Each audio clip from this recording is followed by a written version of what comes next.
Welcome everyone, Dr. Thor here. Get ready for Gnosis.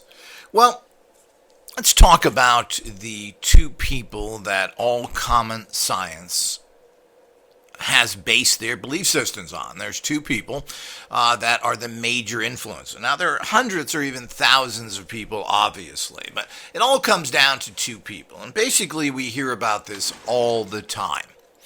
And it's called Newtonian Physics. Now, this is Isaac Newton. I don't know if people know who this person is or not. I don't think you really do.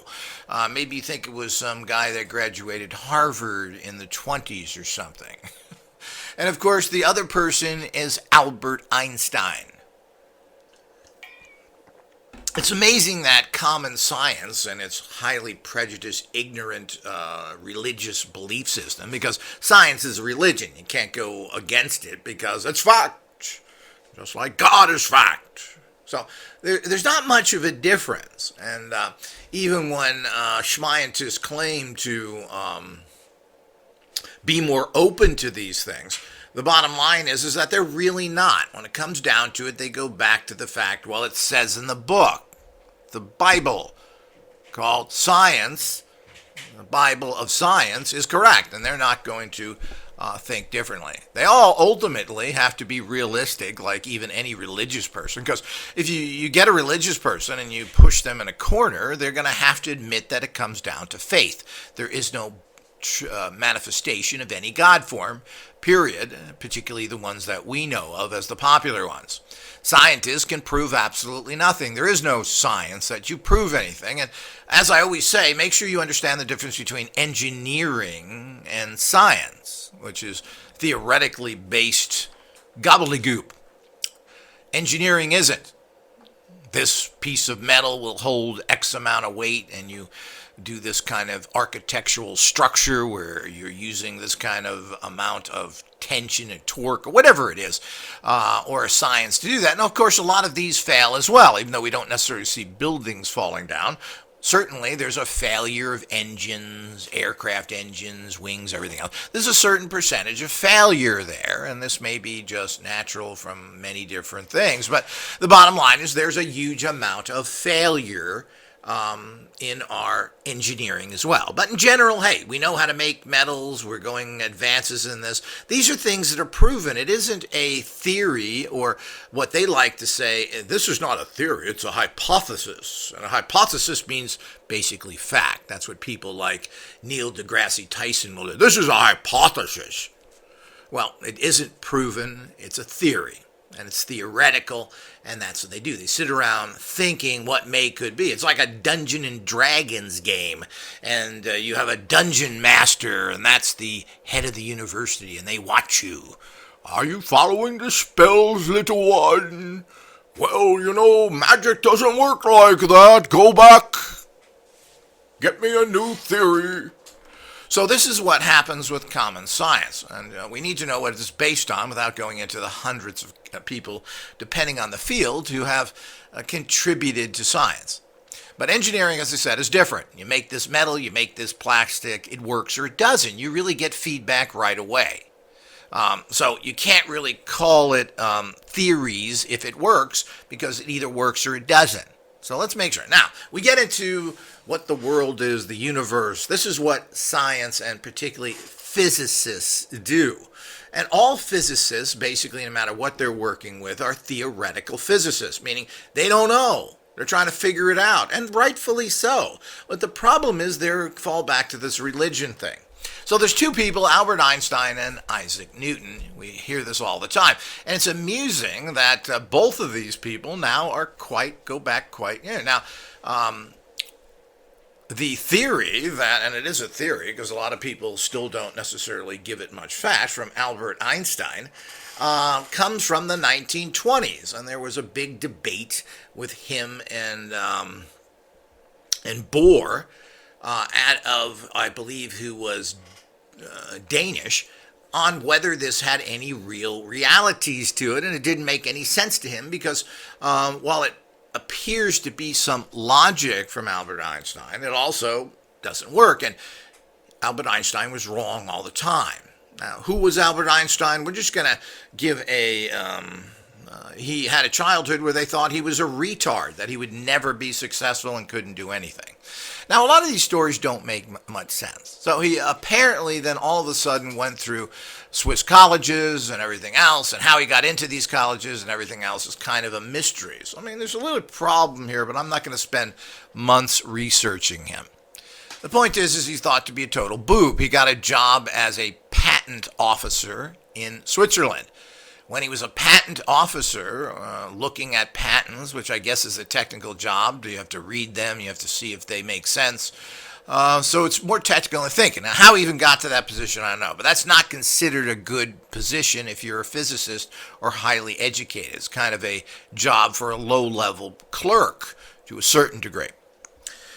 So from there, he wrote several papers which everyone lauded. And he was able somehow to get these papers published. A lot of them were wrong. And he got them published, we don't know. Maybe he was helped out by the fellow Jewish publishers and so forth, and rightfully so. They help out a fellow person. People should always help out their people. And maybe that's it. But everybody lauded it. They loved his writing. Apparently he was quite the writer and could put together quite theoretical hypotheses, goofball thinks, heavily farted comments or thoughts that people were impressed with. Ooh, I can really feel that metaphysical fart. It's really a good stinker. So the whole idea is that this is what happened. And of course, he gained notoriety. He had homes in Germany and other places which were grabbed by the Nazis and everything he owned. So he was pushed around the country, and fortunately he was able to move around because he was this noted person, ultimately going to Britain and other places who embraced him, so that actually saved him from being murdered. So this is that. So then he eventually, and a very odd person he was. I mostly like him. He's kind of interesting. He had, like a lot of these scientists, if they're any kind of a brain, they come out and say, well, the best kind of scientist is a metaphysician, meaning an occult scientist, someone who looks at and thinks of things. But he didn't do that.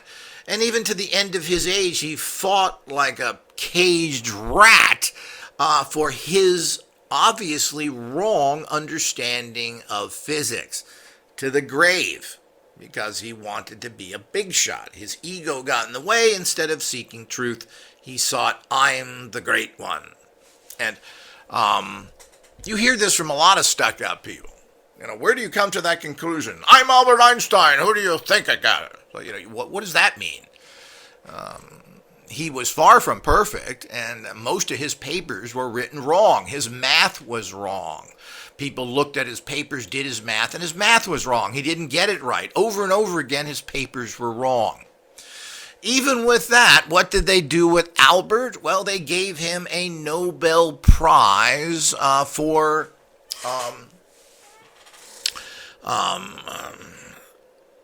just think of this, a Nobel Prize in physics for it wasn't quantum physics. It was I'm trying to remember, mechanical. I think it was mechanical physics or whatever. Whatever. He got a Nobel Prize for what he considered a quantum physics area that he wrote papers on. Now, it just shows you what a great writer this guy was, considering he was supposedly so retarded, so dyslexic, he couldn't function. He was a retard as a child. Many people have this, particularly dyslexics who are labeled this, who think quite well, but have great trouble putting writing and other things together, etc. So, quantum mechanics. He got I believe it was quantum mechanics, he got a Nobel Prize in. He accepted the prize and said, quantum mechanics is garbage, I don't believe in it. What? So this is how science works, and you can look at the Nobel Prize people. So apparently he wrote like a demon. Very much a Carlos Castaneda's thing. What a fantastic writer Carlos Castaneda's was. What fantastic stories he spun. Now, how much of that is truth or anything to it? Well, I doubt hardly any of it is truth. If anything, it is certainly lore. meaning he heard it from somebody else, spun it into a great story, and then said, well, I experienced this because it makes it more interesting. Somebody told me you could teleport. Yeah, it's kind of fun, isn't it? Think about it. That guy told me. Now, if you say you can teleport, and you went through it and you use these particular drugs, well, this is a much greater impact. I think that's a lot to it. So how much he experienced himself, I don't know. Did Albert Einstein go to college and know physics? Yeah. Did anything he say is right?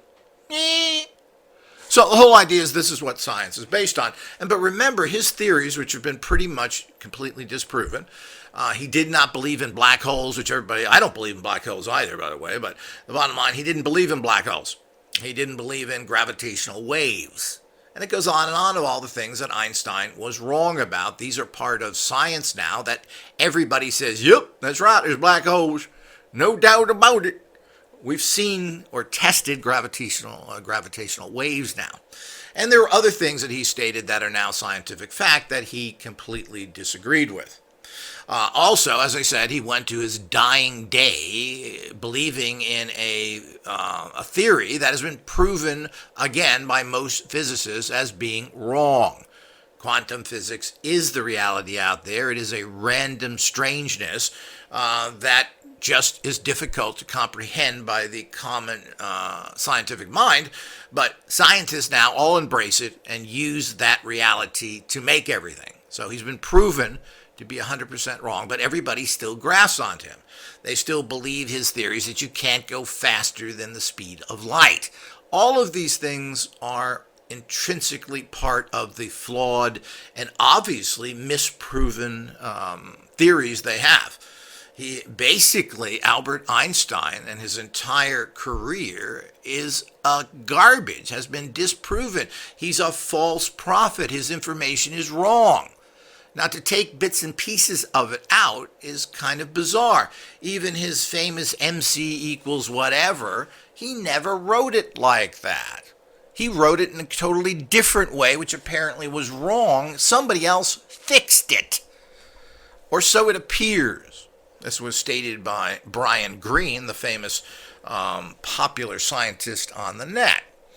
Now, all of that, his math is wrong, all of this is wrong, and he went to his dying day. He's also a very strange person. He married his cousin, and he was a person who was very promiscuous. Well, that's his personal life, I don't care, but it just shows kind of strange.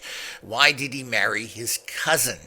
This is strange. It shows that he was very odd in his personal life, and I'm sure there's many other things about his personal life we could go into. And I think that tells about people. What do you do? What are your interests?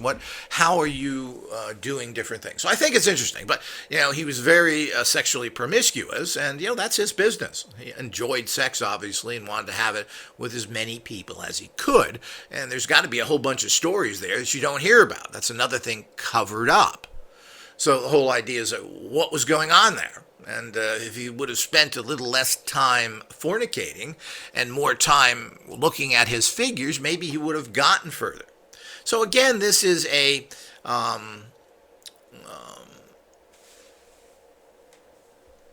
it needs to be understood of what kind of guy Albert Einstein was. And, I don't have any problems with, he was a theoretical physicist. Now, most physicists are theoretical physicists. So remember that. This is not a physicist that did something and made a product or did something to prove his theories.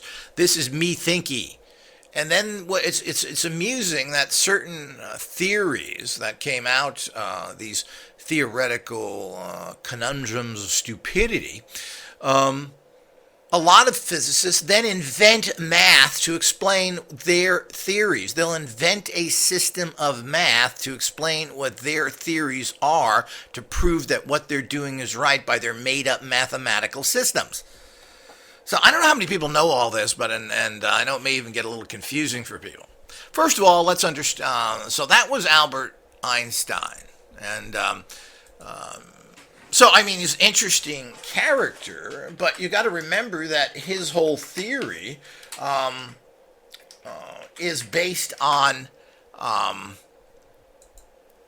and what science is working on was something he wrote in 1920. Okay? His education, he was born in 1879. He died in 1955. Okay? We can't say 1955 was a great, or by then we had a great understanding of anything. So,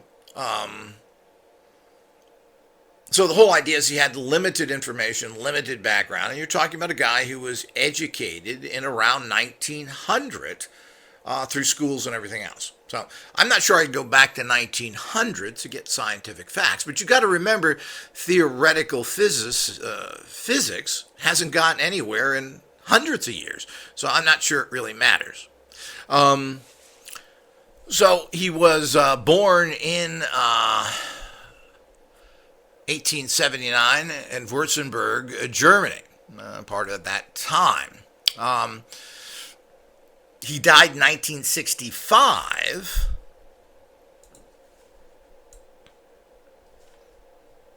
I'm sorry, at the age of 76. Again, he died fairly young. Most people live to their middle 80s, so he died about 10 years earlier than he should in Princeton, New Jersey.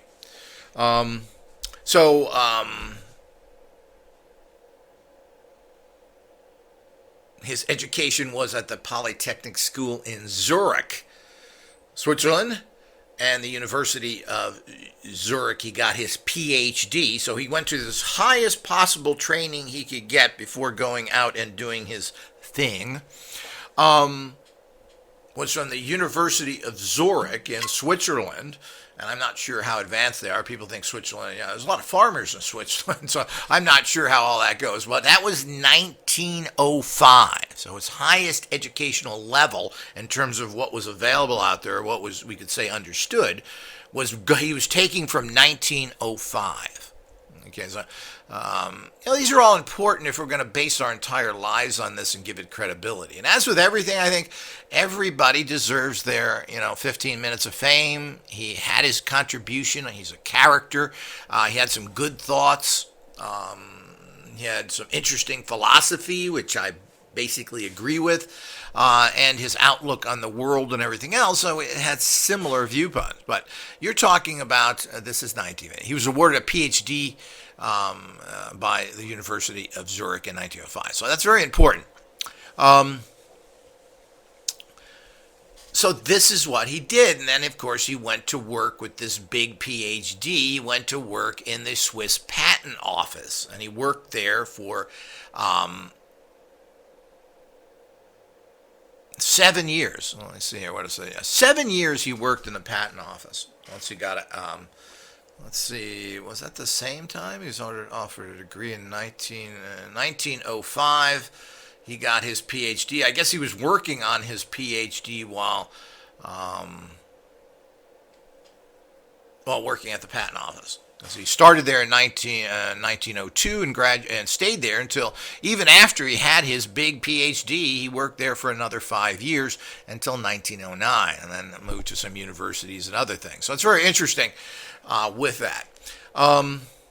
So this is the type of person we're talking about. So all of the theories that run your life are something that he learned in the turn of the century and got a degree with, and then made his decisions on that.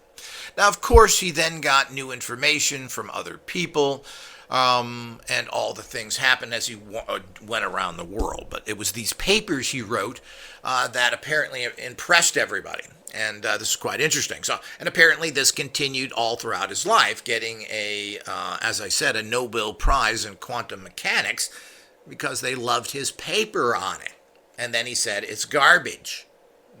So this is the kind of thing that science is done. To think that a Nobel Prize would be given to somebody who doesn't believe in his subject matter is shocking. That's who Albert Einstein was. He was kind of a strange person. As I said, that may help if you think the same as everybody else. You have the same kind of classical social life. Probably you're a boring person who's never going to think anything different because you found everything.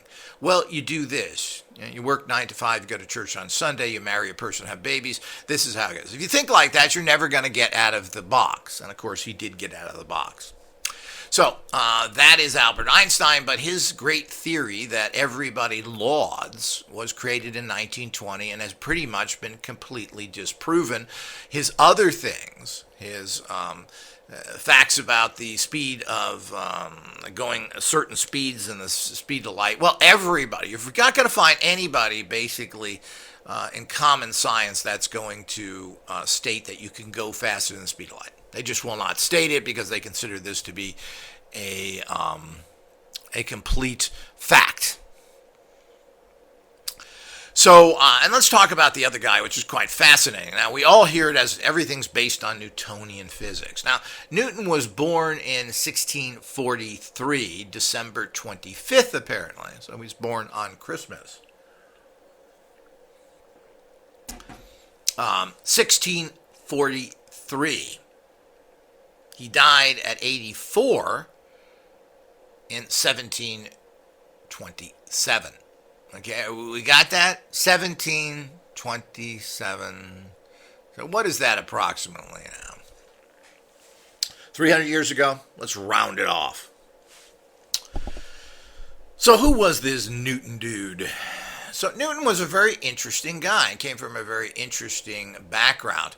But to make note, as I always try and do, and I've been doing this for years now, how long do people live? So Newton lived to be 84 years old. Now, if you think people are living longer now and we die, no, there was a time when everybody was dying in their 60s from all the pollution and everything else. But Newton, of course, came up with all these base things in his natural philosophies, and of course, the laws of motion, the universal gravitation, the story of the apple falling and him discovering what I guess we could call gravity. All these things, of course, are based on Newton. He was quite a genius, and we have to give him as he built the first practical reflecting telescope. I mean, this guy's unbelievable at what he's done. He developed a sophisticated theory of the color based on the observations that a prism created, separating white light into colors. He wrote a book on optics. I mean, this guy's a genius. Remember, this is the 1600s, 1700s. It's unbelievable of what this guy did and what he was involved in so many other things. So it's quite amazing what this guy did. So, and he was educated at Trinity College in Cambridge. And what I found is, it's what interesting is that his early life, and where do people come from? Who were their parents, etc., and how do they get to their position? Always kind of fascinates me. And what's interesting is, people that seem not to have father figures. Well, his father died 3 months before he was born. He was then born prematurely and was a very small baby. Mother stating that he could fit him in a quart mug. Quart? Man. When Newton was 3, his mother remarried and went to live with a new husband, and he got pushed on a grandmother, usual scenario. He disliked his stepfather, etc. One of those things. So, but that may have been the reason he was able to move through the educational system. From the age of 12 until he was 16, he was educated at King's School, Grantham, which taught Latin and Greek and probably imparted a significant foundation of mathematics. Again, we know nothing. He was removed from school and returned to his mother. His mother, widowed for a second time, something was going on there, attempted to make him a farmer, an occupation he hated.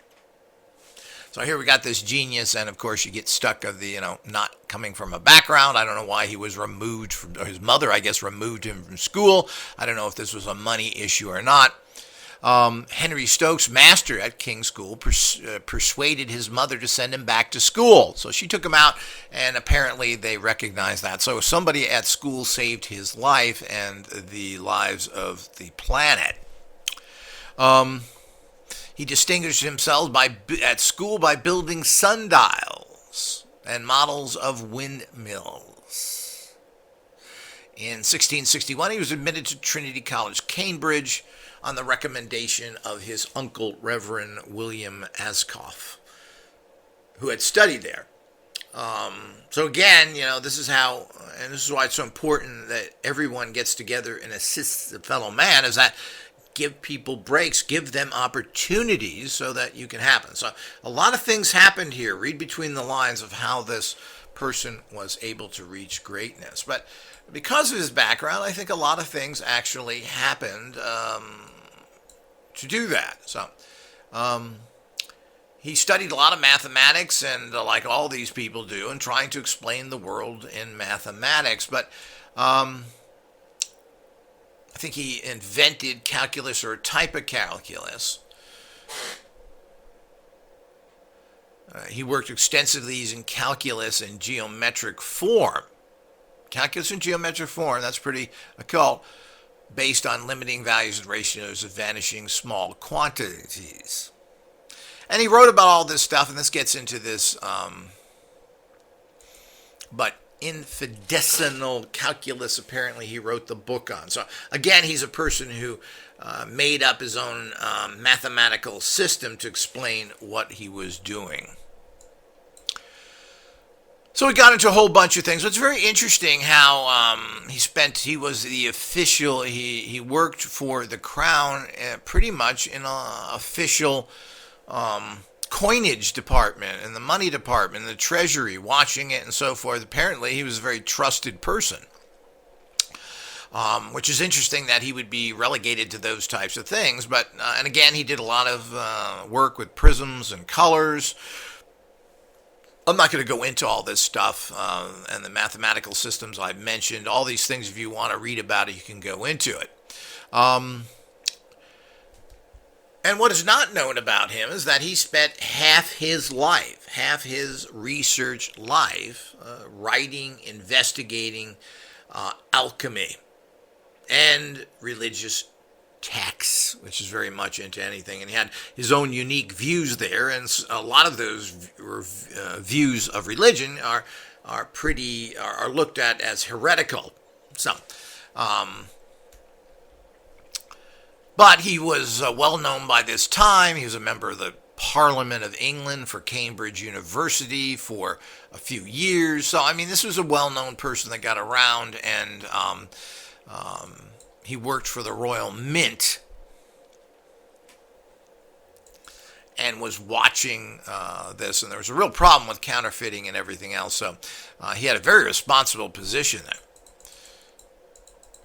In 1705, Queen Anne knighted him during a royal visit to Trinity College. So he was knighted, and of course there were Newton was the second scientist to be knighted after Francis Bacon. So it wasn't like they gave this to a lot, and a lot of people think that was politically based, but it really doesn't matter. He was knighted. Newton, of course, and the systems of colleges then were kind of set up like monasteries. He never married. There's some claim that he was engaged at one time. But has been stated he was never sensible to any passion and was not subject to common frailties of mankind, nor had any commerce with women, a circumstance which was assured me by a physician and surgeon who attended him in his last moments. Now, it's kind of interesting. This widespread belief that he died a virgin has been commented on by writers as diverse as Charleston Hutton, Economics, and others, and even Carl Sagan. Newton had a close relationship with a Swiss mathematician, Nicolas Euler, who he met in London around 18. Some of his correspondence has survived. Their relationship came to an abrupt and unexplained end in 1693. At the same time, Newton suffered a nervous breakdown. Okay, so, which included sending wild accusatory letters to his friends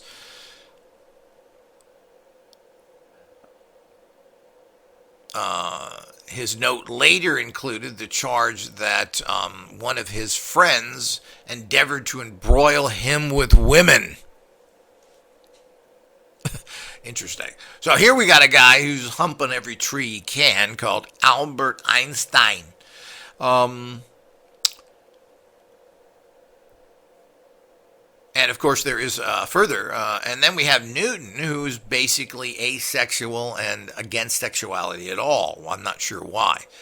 In 2015, Stephen Weinsberg, a Nobel laureate in physics, called Newton a nasty antagonist and a bad man to have as an enemy. He particularly noted Newton's attitudes toward Robert Hooke and Gottfried Leibniz. Very, very interesting. Okay, so here, what are we doing here? So here's a guy that is apparently has no interest in, there doesn't seem to be any comments of possible homosexuality, even though there could be there. There's very few people who are asexual, but certainly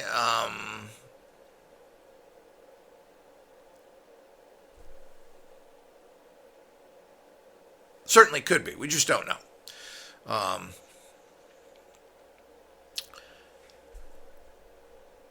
He did obviously have a nervous breakdown. He got into different problems. It's interesting to see where this comes from. And most of his why, everybody wants to go on the theories that he figured out, which he must have figured out pretty quickly, easily, and worked on for a few years, because he was involved for half of his career, if not more, researching alchemy.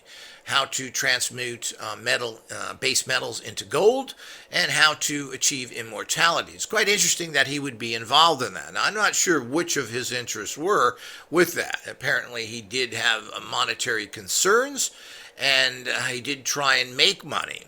He even invested a whole bunch of money into the South Seas Company that collapsed, and he lost it. What would be equivalent to today of millions of dollars. Now, where he came up with that, we're not entirely sure, but this is all the gossip. And like everything else, you got to take these things with a certain grain of salt. So it's very difficult to know what was going on there, but he certainly was not a person to want to get involved in relationships, and probably good. You know, you get involved in a relationship, you have all the drama in that, even though you have this horrible sexual drive that is impossible for males to overcome, basically, so it has to be channeled somewhere. I think this is why he was kind of a nasty, embittered older person, because he was having no sexual fulfillment, and also contributed to his mental and physical breakdown. So this certainly is there, and of course, then of course, like anybody else, he had his conflicts with other people. Who know if these he was fairly vindictive and nasty, like most people are. So this was a situation. He eventually went and lived with relatives somewhere. I believe his aunt, and he had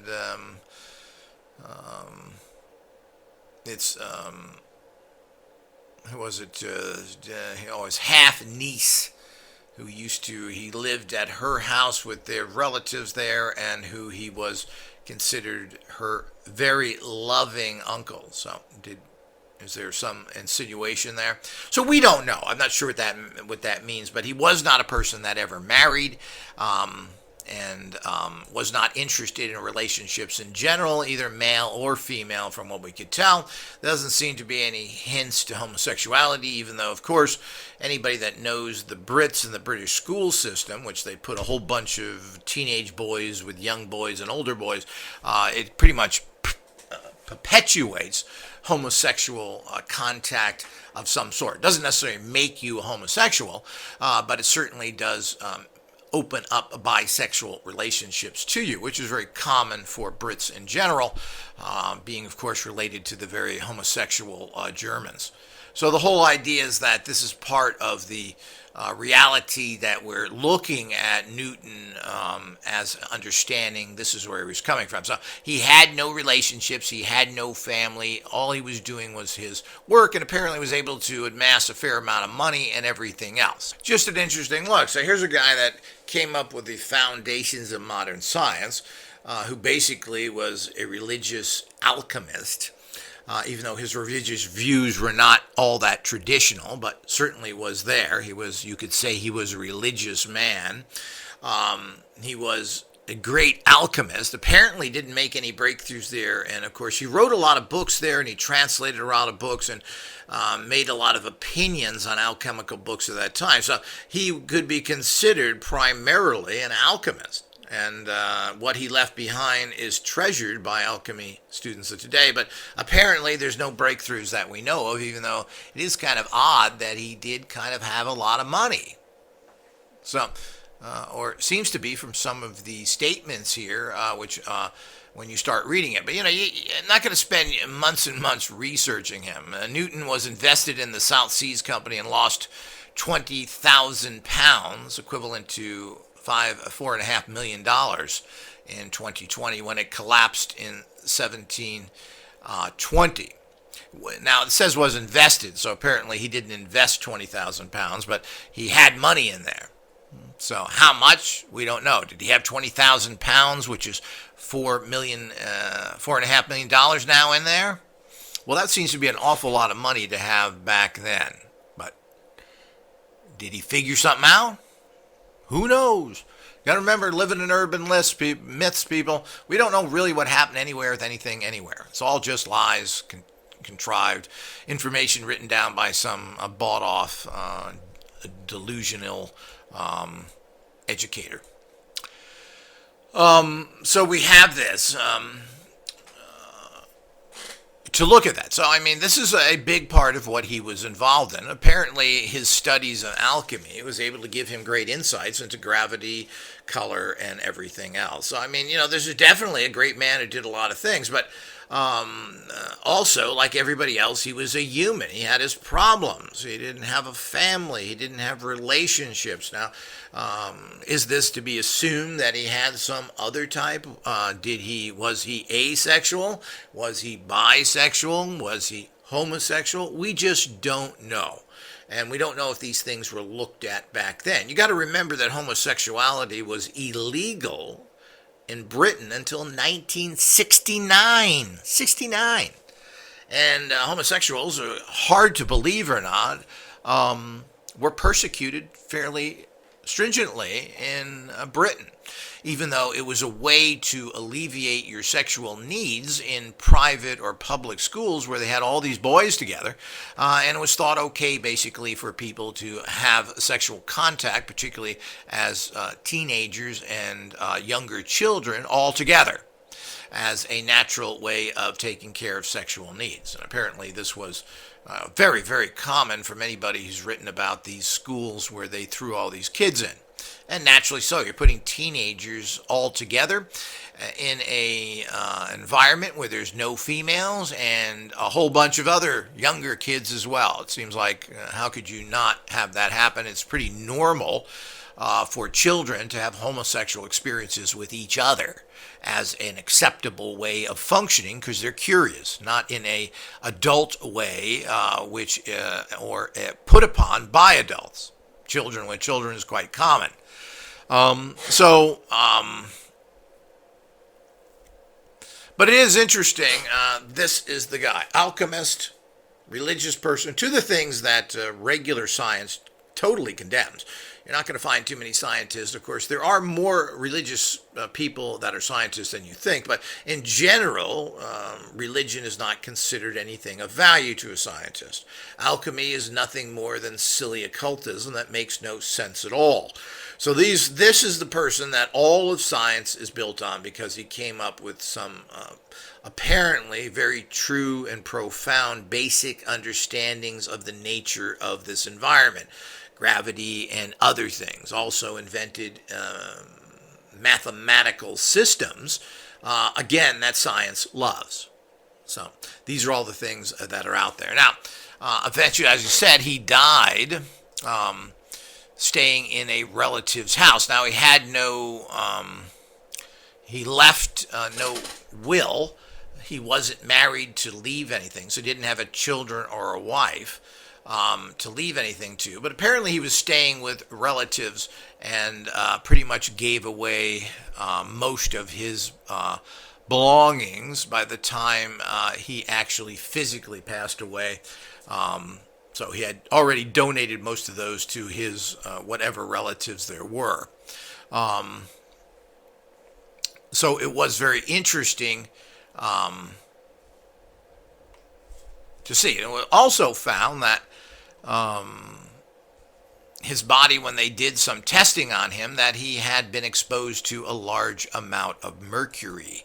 And this could have been a reason why he was kind of strange at the end of his life. But he did live to be 80, 84, 86? And part of his alchemical writings and general understandings is that there is some we're not sure if it was really a prediction or not, but he stated that in 2060 that the world would come to an end. These are always terrible things to say because they never tend to be correct. So about 10% of his writings were alchemical based, if not more. And this is all part and parcel of the actual understanding of this guy. So it's quite an unusual guy. His connections, he was not had a normal life. He had bad family problems, didn't have a father. His mother kind of semi abandoned him and put him in different places, so forth. So he had a bad relationship there. Even though obviously he had others that assisted him. This is all part of the process of making this particular person.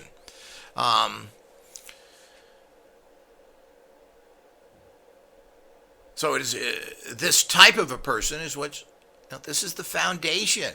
And at the end of his life, apparently, they did examine his hair, as I mentioned, and found it to contain mercury. And I don't know what level.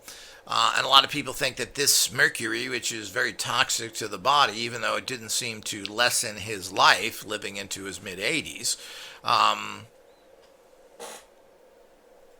seemed to have had that. So that could have been. And of course, mercury poisoning was quite common in these because people handled mercury back then without taking much consideration from it. And it's kind of fascinating, mercury. It's this silvery looking, it's almost like liquid silver. And the whole idea is that this kind of liquid silver was fascinating. So a lot of people got poisoned by it and didn't know what it was, etc. So I'm not sure. So how much of this caused problems in his later life or not? It didn't, and again, you can spend going into all these things. He apparently, once he was settled with his relatives and living with them, he wasn't all that irrational.